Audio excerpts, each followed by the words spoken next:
If you were to take a walk around Edwardian London, you would have been wise to keep your eyes open. It wasn't just a city of interesting buildings, historic monuments, and lively entertainment, for there were human characters that would have left a lasting impression on you too, and not a good one. Imagine yourself there. Whatever else you failed to notice on that walk, you will scarcely fail to notice this: the persistence of a particular type of boy. He is somewhere between 14 and 19 years of age, but he is undersized and underfed. You will find him selling newspapers, or sitting on the tail of a van, or loafing among the cabs at a stand. You will find him playing pitch and toss with a sentry on the lookout for prying policemen on any convenient bit of waste ground. Or you may spy him at a game of cards, more especially on Sunday, on a deserted barge in the pool. But you will not find him among the crowds that come at 12 and 6 o'clock out of the factories, or filter at odd hours from the big printing establishments. The boy of this special type, which you cannot fail to notice, has no fixed purpose or permanent employment, and he shows it in his face. He has found no place in the orderly evolution of society. He is a member of His Majesty's opposition, the permanent opposition to law and order which every big city develops. The fear of gangs of youths fighting turf wars, thieving and causing havoc on the streets of our towns and cities isn't a modern one. Long ago, Edwardians were troubled by the hooligan, now used to describe someone engaged in violence at sporting events. In the late Victorian and Edwardian eras, hooligan was a word used to describe a youth, often in a group, engaged in vandalism, criminal damage, and fighting.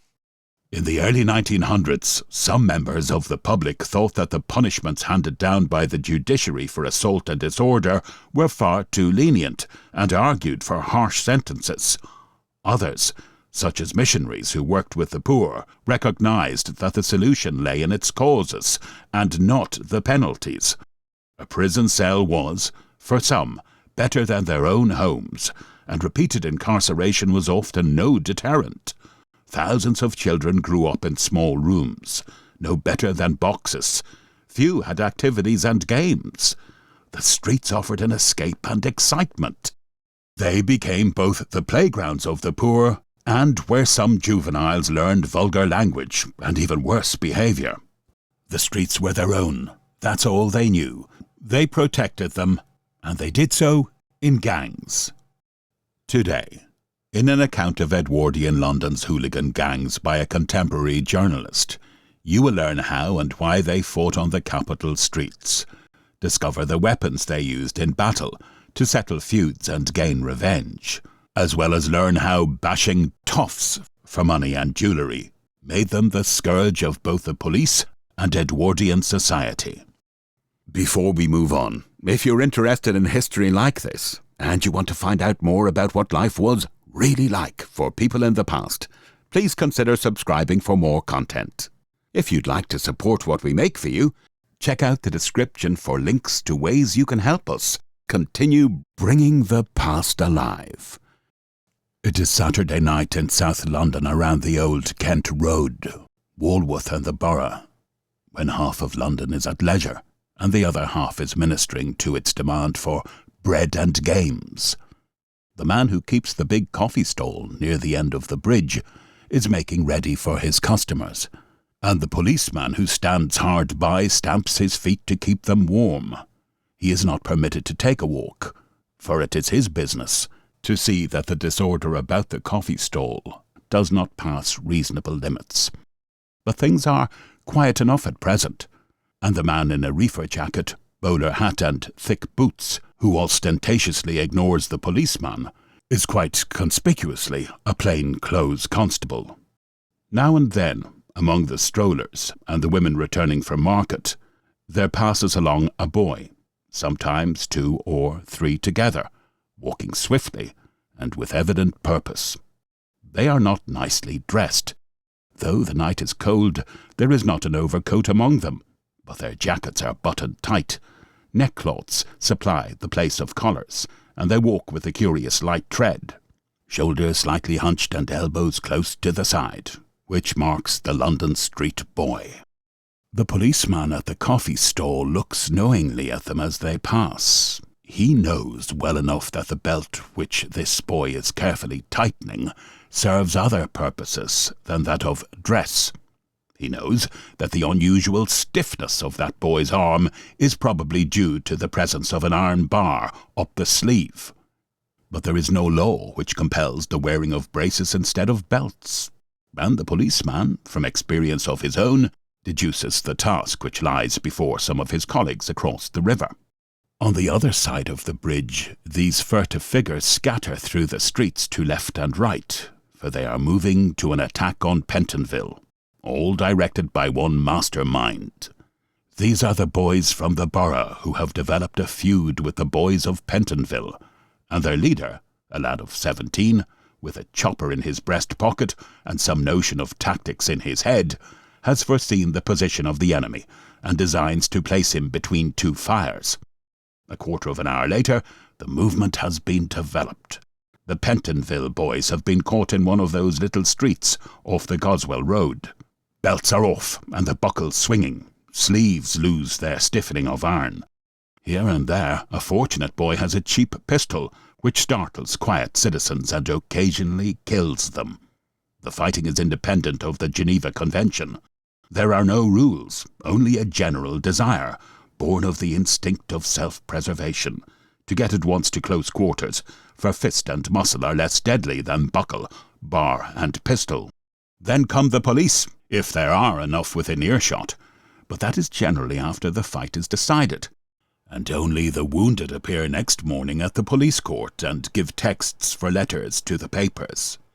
The rest scatter and run, to gather again at the river, and if you're at the aforesaid coffee stall at 1 in the morning, you may see and hear the whooping victors wheeling back the disabled leader on a barrow, doubtless borrowed. That is a typical instance of the feuds which rage between the street boys of the various London districts. In this case, the cause of war was the oldest in the world, a borough Helen, abstracted by a Pentonville Paris.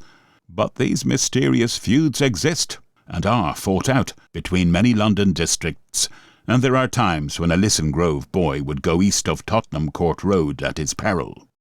All round London, these gangs are ready for provocation. The organisation is loose, and depends mainly on some masterful spirit of lawlessness in direct succession to the original Patrick Hooligan of Lambeth. The etymology of the word hooligan is debated, but the reference made here is to a supposed bouncer and thief of the same name who was said to live in late Victorian London. But whether at Bethnal Green or Wandsworth, Pentonville or Fulham, so soon as the king of misrule arises, the ground of quarrel is assured.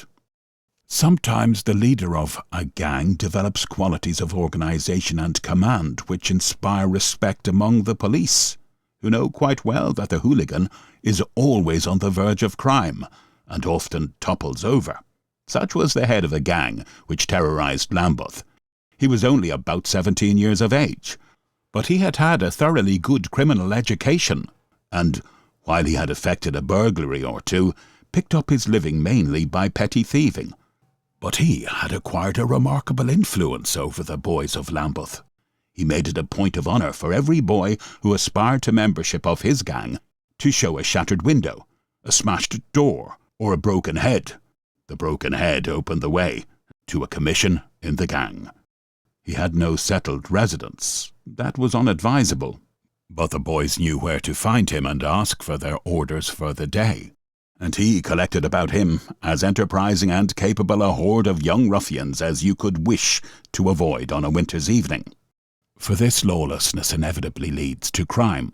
Street fighting is fun. But why should not the lessons it teaches be turned to profit?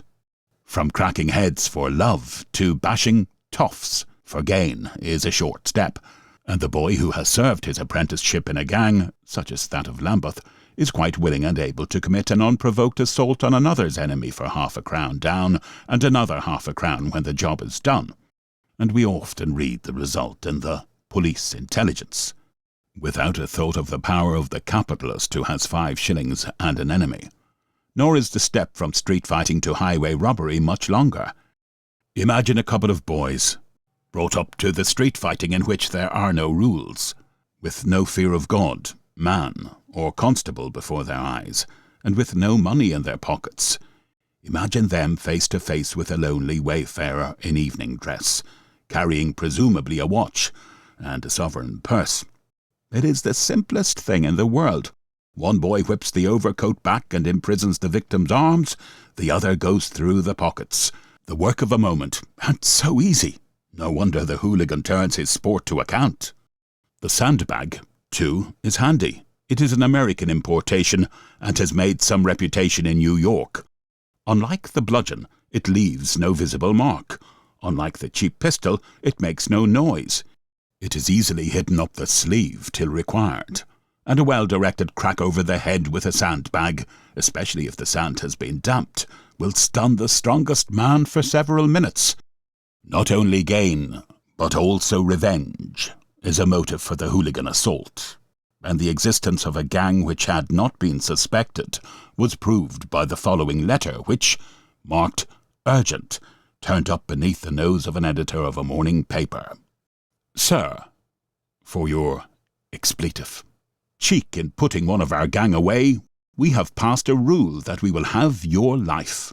You will not know when. We will be in your liver, place of residency, tomorrow, Saturday. This note, grubby from the hand that delivered it, was signed by the name of the boy who was secretary, meaning secretary, to the Camberwell gang. The editor is still alive. But shortly afterwards, in the small hours of the morning, one of the compositors was set upon and nearly killed by a gang of boys who caught him at the southern end of Blackfriars Bridge. The hooligan is a worshipper of muscle, quite apart from criminal application, and to him the latest hero of the ring is a god. His saints are the wearers of the gloves in those obscure boxing contests, which take place, mostly on Saturday night, in all kinds of dim holes and corners of London, where if you wear a collar, you are assumed to be a detective. There is one of these places tucked away under a railway arch in a certain dark street off Lambeth Walk. You enter through a sort of hole in a big gateway, and after stumbling forward tumble into a square room, lighted by a flaring gas jet swung from the roof. Space is limited, and you sit close, packed around the square, which is called a ring. Row upon row of eager faces, eyes fixed on the proprietor, in whose breast is locked the secret of the next fight. The lowest row is composed of the youngest, those who came first. Above are the men who have fought their fights and apparently lost them. Highest of all appear the cap of an inspector of police and the helmet of a constable, for we are within the rules. The boys step into the ring. Their names are announced, not their real names, for the ring's traditions are as insistent as those of the stage, and with better reason. But the inspector, cocking an eye at the boy who turns out in fighting tights with a torso as clean and bright as a new pin, recognizes the boy he knows as a grimy, grubby loafer in the street. Absolute cleanliness and neatness of attire are a point of honour in the obscurest boxing saloon, and that is something in its favour. It is a disillusion to see these boys, so lithe and clean in their fighting trim, huddle on their trousers and coat. They do it in a corner raked by the eyes of the audience, tie the wisp of cloth round their necks, and revert to the slavery of their usual habit. But the most remarkable feature of this saloon, and of others of its kind, is the expectant row of juniors who got the front places by waiting.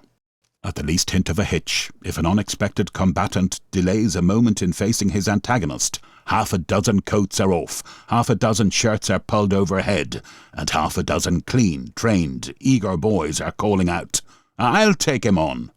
For these boys who sit patiently night by night are waiting to get a foot on the first rung of fame's ladder, and are not going to miss a chance. Some day, if luck is theirs, they will box at Sunderland, in the Whitechapel Road, where the audience is numbered by hundreds and wears collars, and if the luck holds, at the National Sporting Club, where the audience wears evening dress. To catch the street boy in his softer mood, you need not wait for a bank holiday or travel as far as Hampstead, much less to Epping Forest. On Saturday evenings they stand in long lines at the gallery doors of the less fashionable theatres and music halls, having somehow acquired the price of 2 seats apiece. For every boy who has started life on his own account considers it a point of honour to possess a girl. The girls who stand at the gallery door, waiting for the treat which they demand of their cavaliers, are neither particularly clean and tidy nor very picturesque. They wear the clothes in which they work all the week at cardboard box-making, jam-packing, matchmaking, and so on, with the addition of the feathered hat which is the glory of a woman in this rank of life. But, on the whole, they are reasonably good. And it is a curious fact that the hooligan boy seldom finds an ally in his girl when he wants to lie flagrantly dishonest. She does not ask too many questions. She does not, for instance, inquire where he got the money to pay for a hot supper after the entertainment. But she would prefer to think that her boy is in work and earning good money, and she is perfectly capable of maintaining that proposition, with tooth and claw, if need be, against any other lady who presumes to doubt it. The street boy of the type I have tried to describe is full of a certain spasmodic nervous energy, but he has neither ballast nor settled purpose in life beyond the present day. Long ago, the Ragged School Union set to work to catch this continual growth of possible criminals and train it aright. And today, the energetic secretary from the centre influences many institutions and workers. Difficulties were encountered in Hoxton by a devoted teacher who to this day is engaged in making silk purses out of uncompromising material, with no little success. A waist belt, for example, was laid about the teacher's head by a voluntary scholar who had changed his mind about the charm of education. A loaded stick is a relic of a great street fight outside the school. A missing piece was broken off over a victim's head. But perhaps the quaintest of this little collection is a crucifix. It is the offering of an apostate of 11. He had joined a high church club, but the world called him. He enlisted under the leader of the Hoxton gang at the time, and, having chosen a life of disorder, presented his teacher with a symbol which had ceased to symbolize.